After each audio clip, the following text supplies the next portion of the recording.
बिहार में आगामी विधानसभा चुनाव को लेकर राज्य भर में सियासी गर्माहट अपने चरम पर है। सभी राजनीतिक पार्टियों ने अपनी अपनी तैयारी भी तेज कर दी है। इसी बीच एआईएमआईएम प्रमुख असदुद्दीन ओवैसी ने गुरुवार एक बड़ा ऐलान किया। उन्होंने कहा कि उनकी पार्टी आगामी बिहार विधानसभा चुनाव में हिस्सा लेगी। ओवैसी ने बताया कि पार्टी ने बहादुरगंज सीट से उम्मीदवार की घोषणा भी कर दी है और इस बार उनका पूरा ध्यान सीमांचल क्षेत्र पर रहेगा।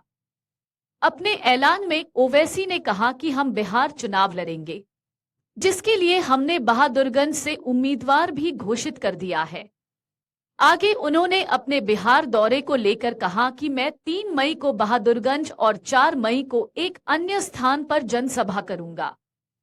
ओवैसी ने आगे कहा कि हम मजबूती से लड़ेंगे और हमारे उम्मीदवार पिछली बार से बेहतर प्रदर्शन करेंगे।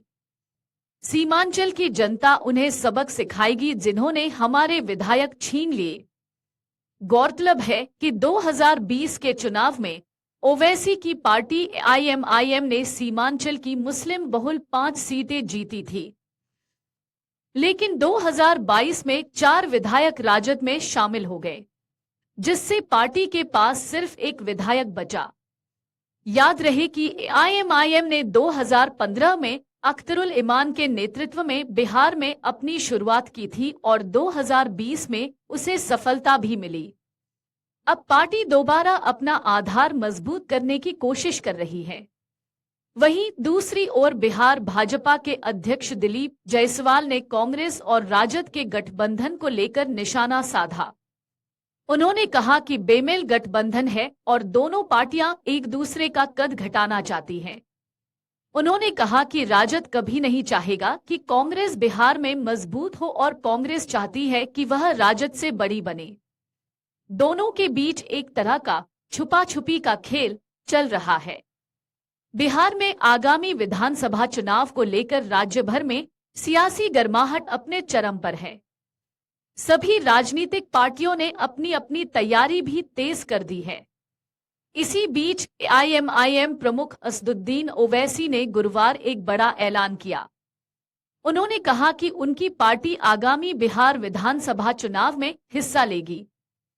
ओवैसी ने बताया कि पार्टी ने बहादुरगंज सीट से उम्मीदवार की घोषणा भी कर दी है और इस बार उनका पूरा ध्यान सीमांचल क्षेत्र पर रहेगा।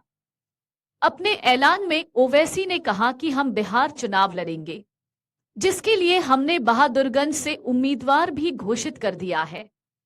आगे उन्होंने अपने बिहार दौरे को लेकर कहा कि मैं 3 मई को बहादुरगंज और 4 मई को एक अन्य स्थान पर जनसभा करूंगा। ओवैसी ने आगे कहा कि हम मजबूती से लड़ेंगे और हमारे उम्मीदवार पिछली बार से बेहतर प्रदर्शन करेंगे। सीमांचल की जनता उन्हें सबक सिखाएगी जिन्होंने हमारे विधायक छीन लिए।